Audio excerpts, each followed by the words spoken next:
Hi guys, welcome to my channel. Budget release అయింది. డెఫినెట్గా ఈసారి మిడిల్ క్లాస్ని కొంచెమైనా కన్సిడర్ చేస్తారని చాలా హోప్స్ పెట్టుకున్నాను. కానీ బడ్జెట్ చూసిన తర్వాత మాత్రం చాలా డిసప్పాయింట్ అయ్యాను. అంటే జీడిపి నెంబర్స్ చూస్తే ఇండియా గ్రోయింగ్ ఫాస్ట్ అని తెలుస్తుంది క్లియర్గా.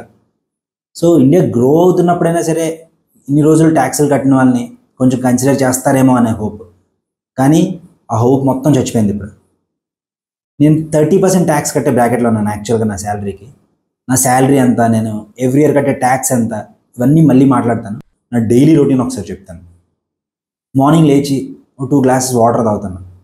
అయితే మీకు నాకు అందరికీ తెలిసిన విషయమే, మనం ఉన్న సిచ్యువేషన్స్కి ఏ బోర్ వాటర్ ట్యాప్ వాటర్ తాగే పరిస్థితులు లేవు.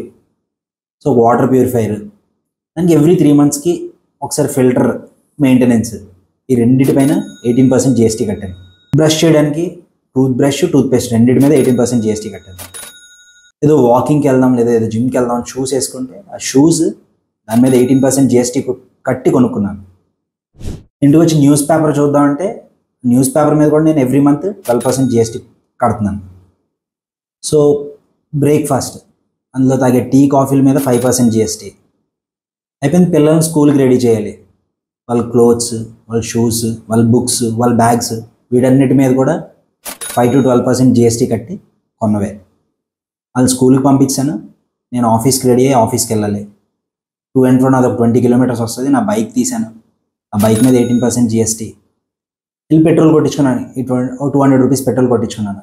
దీని మీద 55% ట్యాక్స్. నేను కొట్టించుకున్న 200 రూపీస్లో మోర్ దెన్ 100 రూపీస్ నేను ట్యాక్సే కట్టాను. సో ఆఫీస్కి వెళ్ళాను, నా ఆఫీస్ రొటీన్స్ అన్నీ ఫినిష్ చేసుకున్నాను. మధ్యాహ్నం లంచ్ అయింది, ఈవినింగ్ ఇంటికి వచ్చాను, ఫ్యామిలీతో క్వాలిటీ టైం స్పెండ్ చేసి పడుకున్నాను. అంటే ఇండియాలో ఉన్న జియోగ్రాఫికల్ కండిషన్స్కి ఏసీ లేకుండా ఈ ఎండాకాలంలో పడుకోవడం చాలా టఫ్. సో ఏసీ అదొక లగ్జీరియస్ ఐటమ్, దాన్ని 28% ట్యాక్స్ కట్టాను నేను. అయిపోయింది. ఇది నా డైలీ రొటీన్. ఇది కాకుండా వీక్లీ వన్స్ ఏదో ఫ్యామిలీతో రెస్టారెంట్కి వెళ్ళడానికో, 2 వారాలకు ఒకసారి ఏదో సినిమాకి వెళ్ళడానికో ప్లాన్ చేసుకుంటే, సో మూవీ టికెట్స్ మీద 28% జిఎస్టీ కట్టాను. లైక్ రెస్టారెంట్కి వెళ్తే 18% వరకు జిఎస్టీ కట్టాల్సిందే. కేవలం ఇవే కాదు, ఒక ఫోన్ రీఛార్జ్ చేసినా, ఇంటర్నెట్ రీఛార్జ్ చేసినా, ఎలక్ట్రిసిటీ బిల్ పే చేసినా, పప్పులు, ఉప్పులు, కూరగాయలు ఏది కొన్నా ప్రతి దాని మీద ఒక ట్యాక్స్ కట్టే కొంటాను. మనకి ఎప్పుడైనా ఏదైనా అవసరం వస్తుందేమో అని చెప్పి ఏ హెల్త్ ఇన్సూరెన్స్ తీసుకోవాలని అనుకుంటే దాని మీద 18% జిఎస్టీ.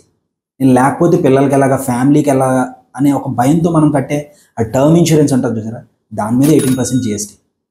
సో హాస్పిటల్కి వెళ్ళాలి, ఇన్ని ట్యాక్సులు కడుతున్నాను కదా, ఏదో గవర్నమెంట్ హాస్పిటల్కి పిల్లలు తీసుకెళ్దామనే ప్రొవిజన్ నాకు ఉండదు. శాలరీడ్ ఎంప్లాయ్ కాబట్టి మార్నింగ్ నుంచి ఈవినింగ్ వరకు ఆఫీస్లో ఉంటాను నేను. సో ఆఫీస్ అవర్స్ తర్వాత మాత్రమే నేను పిల్లల్ని హాస్పిటల్కి తీసుకెళ్ళగలను. సో డెఫినెట్గా ఒక ప్రైవేట్ హాస్పిటల్నే చూస్ చేసుకోవాలి. గవర్నమెంట్ హాస్పిటల్లో ఆ టైంలో 1-2 డాక్టర్స్ ఉంటారు, అందరు స్పెషాలిటీ డాక్టర్స్ ఉంటారు కాబట్టి. సో అక్కడ కూడా నేను కొనే మందుల మీద, నా హాస్పిటల్ బిల్స్ మీద నేను మళ్ళీ జిఎస్టీ పే చేస్తున్నాను. నేను యాక్చువల్గా కట్టాల్సిన ట్యాక్స్ ఇవన్నీ పోగా నాకు ఏదో కష్టపడి ఒక 5 లక్షలు కూడబెట్టాను సంవత్సరానికి. ఈ 5 లక్షలు 2-3 ఏళ్ళు ఒక దగ్గర కూడబెట్టి ఒక చిన్న కారు కొనుక్కుందాం అనుకుంటే దాని మీద 18 నుంచి 28% ట్యాక్స్. లేదు ఒక ఫిక్స్డ్ డిపాజిట్ చేద్దామని అనుకున్నాం అనుకోండి ఫర్ ఎగ్జాంపుల్, అది ఒకవేళ దాని మీద వచ్చే ఆ 5% వడ్డీ ఒకవేళ 10,000 దాటితే అది కూడా నా ఇన్కమ్లో యాడ్ చేసి దాని మీద నేను మళ్ళీ ట్యాక్స్ కట్టాలి. కొన్ని ఇవన్నీ కాదు, గోల్డ్ కొందామని అనుకుంటే దాని మీద 3 నుంచి 7% వరకు డిఫరెంట్ ట్యాక్సెస్, మేకింగ్ ఛార్జెస్, అదేంటిదో అర్థం కాదు ఎప్పటికీ, కానీ ఇది కూడా కట్టాల్సిందే. పోనీ ఒక 10 ఏళ్ళు డబ్బులన్నీ పోగేసి ఒక చిన్న సైట్ కొనుక్కుందామని అనుకుంటే, అంటే మన తండ్రులు తాతలు కొన్నట్టు ఒక 1000 రూపాయలు కొంటే 10 ఏళ్ళలో 10,000 అయిపోతాయి, 1,00,000 రూపాయలు అయిపోద్ది అనే సిచ్యువేషన్ లేదు ఇప్పుడు.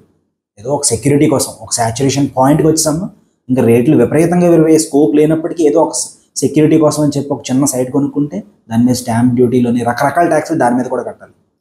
వచ్చిన శాలరీస్ మీద కట్టేసింది అయిపోయింది, కొనేదాని మీద, తినేదాని మీద, ప్రతి దాని మీద కట్టేసింది అయిపోయింది. ఇంకా కొంచెం మిగిల్చుకున్న డబ్బులన్నీ పోగేసి ఏదైనా కొనుక్కుందాం అనుకుంటే దాని మీద కూడా మళ్ళీ ట్యాక్స్ కట్టాలి నేను. కొన్ని నాకు ఏదో తెలివితేటలు ఉన్నాయి, చదువుకున్నాను, దేశం డెవలప్ అవుతుంది, నిఫ్టీలు సెన్సెక్స్లు పెరుగుతున్నాయి, పలానా కంపెనీ పెరిగే స్కోప్ ఉందని ఆ మిగిలిన కొన్ని డబ్బులు తీసుకుని వెళ్ళి నేను ఏదైనా స్టాక్స్లో పెడదామని అనుకుంటే అక్కడ వచ్చే లాంగ్ టర్మ్ కానీ షార్ట్ టర్మ్ గెయిన్ ట్యాక్సెస్ అని చెప్పి దాని మీద కూడా మళ్ళీ ట్యాక్స్లు. ఇప్పుడు అది ఆల్మోస్ట్ 20% చేస్తుంది గవర్నమెంట్. అంటే నా రిస్క్, నేను నా డబ్బులను తీసుకొని వెళ్ళి పోతే సమాధానం చెప్పేవాడు కానీ గవర్నమెంట్ నుంచి రూపాయి ఇచ్చేవాడు కానీ ఎవడు లేడు. నేను కంప్లీట్గా నా బ్రెయిన్ వాడి, నా తెలివితేటలు వాడి, నా రిస్క్ తీసుకొని నేను పెట్టే డబ్బుల మీద కూడా వచ్చే ప్రాఫిట్లో నేను మళ్ళీ గవర్నమెంట్కి ట్యాక్స్ కట్టాలి. 12 నెలలు కష్టపడి 15 లక్షల వరకు సంపాదించి నేను దాదాపు 10 లక్షల పైన ట్యాక్సే కడుతున్నాను. అంటే నేను పనిచేసిన 12 నెలల్లో 8 నెలలు గవర్నమెంట్ కోసమే పనిచేస్తున్నాను. నేనేం ఎక్స్పెక్ట్ చేస్తాను గవర్నమెంట్ నుంచి? స్వచ్ఛమైన గాలి ఉందా? ఎక్స్పెక్ట్ చేయొద్దు. ఇన్ఫ్రాస్ట్రక్చర్, రోడ్లు బాగుండాలి, ఉన్నాయా? మాట్లాడొద్దు. కొన్ని ఫ్రీ ఎడ్యుకేషన్, మీరు కానీ నేను కానీ ఎవరైనా సరే మన పిల్లల్ని తీసుకుని వెళ్ళి ఒక గవర్నమెంట్ స్కూల్లో చదివించే పరిస్థితులు కనిపిస్తున్నాయా? నెలకి 10,000 సంపాదించుకునేవాడు కూడా పిల్లల్ని తీసుకెళ్ళి ప్రైవేట్ స్కూల్లోనే జాయిన్ చేయాలని అనుకుంటున్నాడు. అలా ఉంది సిచ్యువేషన్. హాస్పిటల్స్, ఆరోగ్యం ఎంత తక్కువ మాట్లాడుకుంటే అంత మంచిది. అక్కడ ఉన్న వసతుల గురించి పోనీ అన్నీ వదిలేసిన ఈ ట్యాక్సుల విధానం ఏంటో, ఈ కట్టే వాళ్ళ దగ్గర నుంచి పెండడం ఏంటో కూడా కనీసం అర్థం అవ్వదు. ఆ ఫైల్ చేయాల్సిన ఐటీ రిటర్న్స్ ఏంటో, దాంట్లో అన్ని సెక్షన్లు ఏంటో కనీసం చదువుకునేవాడికి కూడా ఇంకోసారి చదువుదామనే ఇంట్రెస్ట్ కలిగించేలా కానీ కొంచెం అర్థమయ్యేలా కానీ లేకపోవడం మరింత బాధాకరం. ఇండియాలో ఉండే 2 కనీసం కామన్గా అర్థమయ్యే డైరెక్ట్ ట్యాక్స్, ఇండైరెక్ట్ ట్యాక్స్ అయితే ఏవైతే ఉన్నాయో, ఈ ఇండైరెక్ట్ ట్యాక్స్ అంటే మనం కట్టే జిఎస్టీలు ఇవన్నీ ఇండైరెక్ట్ ట్యాక్స్లోకి వస్తాయి. మనం కట్టే ఇన్కమ్ ట్యాక్స్ ఏదైతే ఉందో అది డైరెక్ట్ ట్యాక్స్. 130 కోట్ల జనాభా ఉన్న భారతదేశంలో ట్యాక్స్ కడుతున్న వాళ్ళు ఎంతమంది రాని చూస్తే ఇన్కమ్ ట్యాక్స్ వెబ్సైట్లో ఫైల్ చేస్తున్న వాళ్ళు 7 కోట్ల మంది ఉంటే, ఈ రిటర్న్స్, నిల్ రిటర్న్స్ ఇవన్నీ తీసేస్తే యాక్చువల్గా కాంట్రిబ్యూట్ చేసి ₹1 అయినా సరే ప్రభుత్వానికి ట్యాక్స్ కడుతున్న వాళ్ళు మాత్రం కేవలం 2 కోట్ల మంది ఉన్నారు. ఈ 2 కోట్ల మంది కలిపి 5 లక్షల కోట్లు ట్యాక్స్ కట్టారు. కేవలం నాట్ ఈవెన్ 2% పీపుల్ కూడా ట్యాక్స్ కట్టట్లేదు అని అంటే వీళ్ళ బ్లడ్ తీసుకొని వెళ్ళి మొత్తం దేశం కోసం పెడుతున్నట్టుంది తప్పితే 130 కోట్ల మందిలో కేవలం 2 కోట్ల మంది డైరెక్ట్ ట్యాక్స్లు కడుతున్నారంటే మనం ఏ పరిస్థితుల్లో ఉన్నా అర్థం చేసుకోవచ్చు. ఇన్ని వర్గాల వారు ఇన్ని రకాలుగా డబ్బులు సంపాదిస్తున్నప్పటికీ కనీసం ట్రాక్ చేసే విధానం కూడా మన ప్రభుత్వాల దగ్గర లేనప్పుడు కడుతున్న ప్రజల మీద మరింత భారం మోపి పన్నులు మొత్తం లాగాలని అనుకోవడం మరీ దురదృష్టకరం. ట్యాక్సులతోనే ప్రభుత్వాలు నడవాలి, ఈ ట్యాక్సులతోనే సోషల్ వెల్ఫేర్ జరగాలి అని భావిస్తున్న ప్రభుత్వాలు కడుతున్న వాళ్ళ దగ్గర నుంచి మరింత పెండాలనుకోవడం కాకుండా ఈ కడుతున్న వాళ్ళ సంఖ్యను పెంచాలనుకోవడమే దీనికి ఉన్న బెస్ట్ సొల్యూషన్. నేను జాబ్ జాయిన్ అయినప్పుడు స్టార్ట్ చేసినప్పుడు 2 ట్రిలియన్ ఉండే మన ఎకానమీ ఇప్పుడు 4 ట్రిలియన్ అయిందని, ఆ కంట్రీని క్రాస్ చేసాం, ఈ కంట్రీని క్రాస్ చేసామని చెప్తున్నాం. కానీ ఈ ట్యాక్సులు కడుతున్న వాళ్ళకి ఏమైనా బెనిఫిట్ జరిగిందని ఒక్క మాట చెప్పగలుగుతున్నామా? ఇంకా ఎక్కువ ట్యాక్సులు పిండి మన జీడిపీలు పెంచుకుంటున్నామని మాట్లాడడం తప్పితే మన రాజ్యాంగాన్ని ఎక్కడి నుంచో కాపీ చేసుకున్నాం.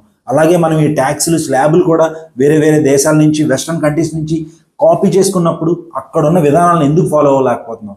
70% వరకు పీపుల్ ట్యాక్సెస్ కడుతున్న వెస్ట్రన్ కంట్రీస్ నుంచి మనం ఎందుకు ఇన్స్పైర్ అవ్వలేకపోతున్నాం?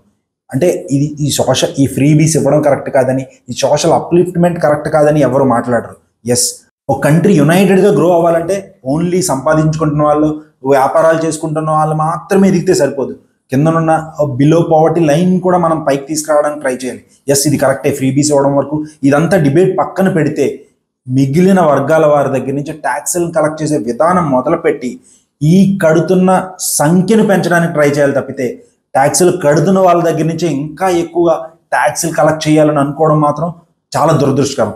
ఈ బబుల్ ఏదో ఒక రోజు పగిలినప్పుడు మాత్రం, అంటే ఒక సామాన్యుడి ఆవేదన ఒక ఫార్మర్స్ రోడ్డు మీదకి రావడం చూసుండొచ్చు, ఒక కుల సంఘాలు, ఒక పొలిటికల్ సంఘాలు రోడ్ల మీదకి వచ్చి ధర్నాలు చేసి ప్రభుత్వాన్ని నిలదీసి అడిగిన సిచ్యువేషన్స్ మనం చాలా చూసుండొచ్చు.